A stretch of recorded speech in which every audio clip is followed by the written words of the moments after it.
not to be treated that way, because she still believed. And so who knows what damage that did to her, being declared a suppressive person when she did nothing wrong. I don't remember her name, but I hope that one day she may listen to this and that she can forgive me. All these incidents happened in 1968, just 1 year, and there are more. In this year and subsequent years on the ship and in Clearwater, several people went crazy. They went psychotic, and Hubbard ordered them locked up in the back of the ship, in the aft section of the ship, until they came around. The crew looked after them, but there was never any medical care, any psychiatric, mental health care, nothing. Some of them were there for weeks. Were there deaths, like in the case of Lisa McPherson? There was one death which I will come to later on. Okay. I've heard that there were deaths, but for a number of years I was away from the Royal Scotsman in the United States as Deputy Commodore, so I don't know what happened on the ship. I've mentioned Hubbard created the Mudbox Brigade. He then created the Rehabilitation Project Force, and it survives today. It reduced crew to the status of subhumans living in filthy, unhygienic quarters, eating slop out of buckets, and many people know about this. There were his frequent rages and screaming fits. There were secretive flights to New York from the ship by Hubbard aides and others for abortions, either condoned or ordered by Hubbard. Didn't Hubbard write in Dianetics that abortions are forbidden, strictly forbidden? Yes. But you see, Hubbard could change his mind at will. He frequently did. And he would change it for a correct reason, because he was always right. So even though he didn't give us the reason, we just followed like sheep. But it had become dangerous to have children on board, so children at that time were no longer being allowed on board. And women who became pregnant did not want to be sent off the ship, so they chose in some cases to have the abortions, and in some cases Hubbard ordered his aides to have abortions. So the issue of forced abortions is not new, and not No. since David Miscavige. It is not new. It is not since David Miscavige. It existed on board the Royal Scotsman. And there are many people who will probably now be coming out and confirming it.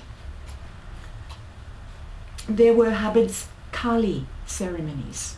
I don't know if you have heard of those on board, where administrative trainees who did something wrong had to kneel down in front of a cardboard box that represented their organization and hammer it to pieces while saying, I'm sorry I damaged my organization. I am a suppressive person. I'm so sorry, I will never do it again. Please forgive me. Those happened over and over and over again. There was Susanmeister's so-called suicide on board, which you may have heard about in Morocco, in Safi, Morocco. Mary Sue Hubbard and I investigated that suicide. We interviewed all the crew. We interviewed Amos Hubbard, who was having an affair with Susan, to try to get to the bottom of what happened. And then, of course, there was her body being shipped back to the United States in a sealed casket because of a cholera scare in Morocco. Well, I can tell you, there was no cholera scare in Morocco. That was simply a PR. That was simply a cover-up. That was ordered by Hubbard as a cover-up because he did not want the family, Susan's family in the United States, to be able to open the casket and to look at her body and have their own autopsies done and come to their own conclusions as to how she died. And to prevent that from happening, he dreamed up a cholera scare. And Peter Warren, who was the ship's public relations agent managed to convince the Safi authorities to seal her casket because of a cholera scare. And it was just a cover-up. 2 years after that incident, no, 20 years later, after that incident, her father, Mr. Meister, called Jerry and myself in Los Angeles. I don't know how he got our phone number. His voice broken, pleading for help. He was still searching for information on exactly what happened to his daughter.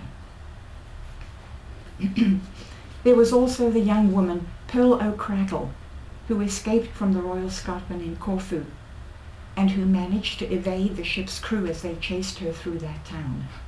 That was one of the incidents that turned the Corfu authorities against Hubbard and the ship. And then there were the overboards that were happening in Corfu every day.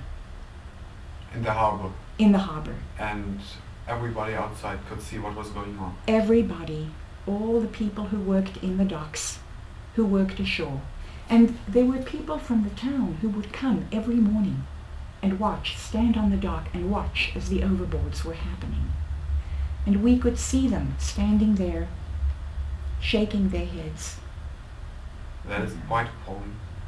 And we knew on board the ship that they were shocked, that they didn't approve of what was happening. But there was nothing we could do because Hubbard was standing there watching as well on the ship. So much to the PR technology of L Ron Hubbards. Yes. That's, that's a really good statement. Yes. We now move a little bit forward to the Fort Harrison Hotel, to 1975, 76, 70, the 70s, and into the 80s. The nursery, the children's nursery, was a terrible place for children. It was never clean. It always smelled of urine. The babies were left crying in urine-soaked cribs, and there was one baby found dead that I know of personally. Judy Wright, a very, very good friend of mine whose own baby was in that nursery, told me later on that she had seen more than one dead baby. Judy lives in Seattle. How did they cover it up? Why didn't the police come in and investigate why those babies died? Babies that don't die every day. The babies were often left unattended because there's always a shortage of staff. I wasn't asking why aren't they dying, but why didn't the police investigate? I mean, those are deaths, and the police were never told about those deaths. I don't know how those little bodies were disposed of. And while I was in Scientology, I never chose to look into it.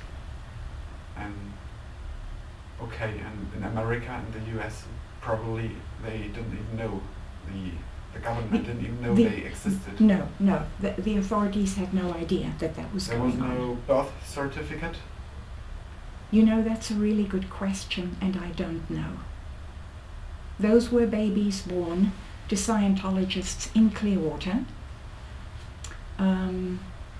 I don't know if those births happened inside the Fort Harrison Hotel or if the mothers went to a hospital to have the baby. If they went to a hospital to have the baby, there had to be a birth certificate, yes, obviously.